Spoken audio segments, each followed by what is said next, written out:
नमस्कार मेरे प्यारे दोस्तों, मैं धीरज शर्मा आप सभी के लिए एक नया टॉपिक जो हम लेकर आए हैं वो टॉपिक 1853 के चार्टर कानून चार्टर अधिनियम के बारे में बात करते हैं।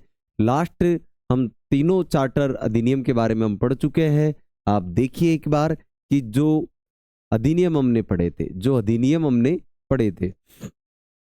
उन अगर अधिनियमों की हम बात करें, चार्टर की बात करें, हम बात करें 1793 से एक चार्टर कानून आना स्टार्ट हुआ था। 1813 में आया और 1833 में आया और ये सिलसिला समाप्त हो जाता है 1853 में। कब हो जाता है मेरा दोस्तों? 1853 में हो जाता है। अब देखिए एक सिलसिला जो एक अधिनियम एक चार्टर का आया था तो चार्टर क्या हो जाता है? खत्म हो जाता है। ये अंतिम चार्टर कानून था, चार्टर अधिनियम था, क्योंकि इसके बाद कोई भी चार्टर अधिनियम नहीं आता। ये लास्ट था। देखो क्यों लास्ट था, अब की हम बात करते हैं। क्योंकि हम भी जानते हैं कंपनी का जो शासन था 100 साल का शासन माना जाता है, ठीक है, तो वो धीरे धीरे समाप्त हो चुका है। 1757 से स्टार्ट हुआ था और यहाँ अंतिम पड़ाव पर है। फिर ब्रिटिश ताज अपने रूप में आएगा, ठीक है। तो 1853 का चार्टर कानून के बारे में आप देखिए कि यहाँ क्या होता है। सबसे मेन चीज तो थी कि गवर्नर जनरल की जो विधायी और गवर्नर जनरल की जो परिषद थी उसकी विधायी और प्रशासनिक गवर्नर जनरल की परिषद, गवर्नर जनरल की परिषद, गवर्नर जनरल की परिषद की विधायी एवं प्रशासनिक शक्तियां कहे तो कार्यों को क्या कर दिया गया? अलग कर। प्रशासनिक कार्यों को अलग कर दिया गया। क्या कर दिया गया? अलग कर दिया गया मेरे दोस्तों। क्या कर दिया गया? अलग।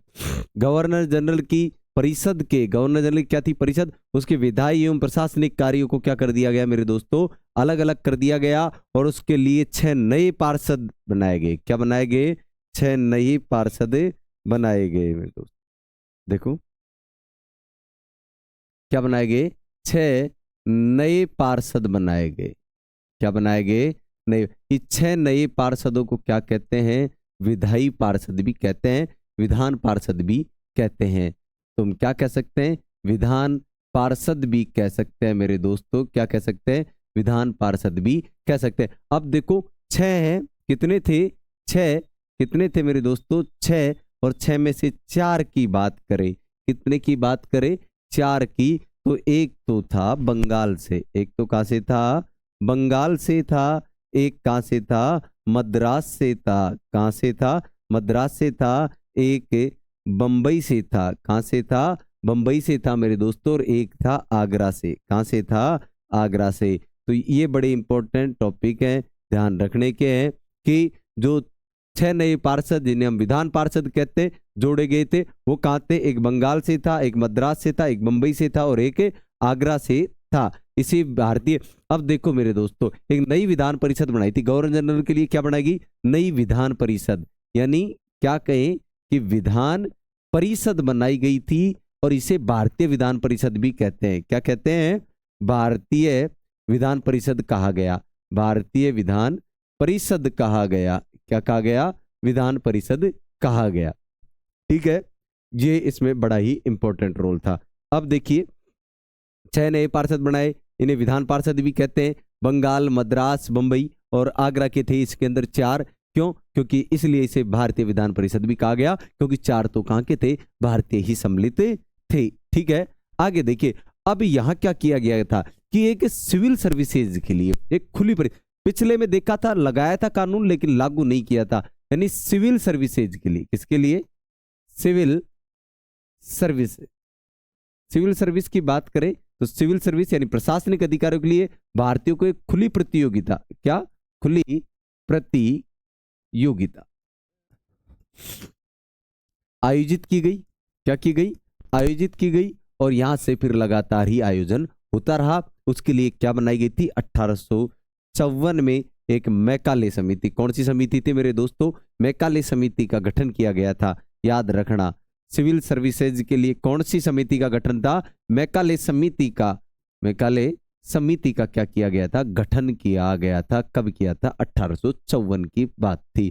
कब की थी मेरे दोस्तों? 1854 की बात थी। ठीक है, देखो यहां पर खुली प्रतियोगिता कर दी गई सिविल सर्विस के लिए। 1854 में मैकाले समिति बना दी गई। उसके बाद में मेरे दोस्तों क्या किया गया कि यहां पर कंपनी है ना, कंपनी के शासन को संसद, ब्रिटिश की संसद कंपनी को कभी भी क्या कर सकती है? कंपनी के शासन को निरस्त कर सकती है। इसी में एहसास हो गया था कि कंपनी के शासन को संसद कभी भी निरस्त कर सकती है, कर सकती है मेरे दोस्तों। क्या कर सकती है? निरस्त कर सकती है। और भारतीय केंद्रीय विधान परिषद के स्थानीय प्रतिनिधित्व आरंभ हो गए थे। कहां से हो गए थे? यहां से हो गए थे, क्योंकि बंगाल, मद्रास, बंबई और आगरा ये क्या कर दिए गए थे? लागू कर दिए गए थे इसके अंदर, क्योंकि 4 भारतीय, तो यहीं से इसे भारतीय विधान परिषद भी कहने लगा। और भारतीय केंद्रीय विधान परिषद में स्थानीय प्रतिनिधित्व भी शामिल होने लग गए थे। वो कहां से एहसास हुआ था? में यहीं से हुआ था। तो ये 1853 का चार्टर कानून आप एक बार देखिए। ये इस कड़ी का अंतिम चार्टर था, जो एक 20-20 साल के लिए चलाए गए थे। उसका अंतिम था गवर्नर जनरल की परिषद में विधायी और प्रशासनिक कार्यों क्या कर दिया गया? बिल्कुल अलग कर दिया गया मेरे दोस्तों। और इसके बाद में 6 नए पार्षद बनाए गए विधायी। इसके लिए एक परिषद थी, गवर्नर जनरल परिषद, उसे विधान परिषद भी कहते हैं। और इसके अंदर 4 भारतीय थे शामिल, 6 में से बंगाल, मद्रास, बंबई और आगरा, इसलिए इसे भारतीय विधान परिषद भी कहते हैं मेरे दोस्तों। और यहीं से स्टार्ट हो गया था भारतीय केंद्रीय विधान परिषद में भारत का प्रतिनिधित्व स्टार्ट हो चुका था, क्योंकि 4 शामिल हो गए थे मेरे दोस्तों।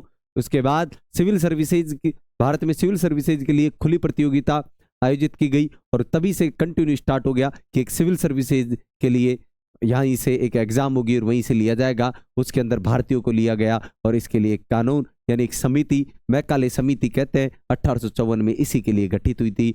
किसके लिए? सिविल सर्विसेज के लिए हुई थी कंपनी। और इसमें एहसास हो गया था कंपनी का शासन को संसद कभी भी क्या कर सकती है? समाप्त कर सकती है, निरस्त कर सकती है।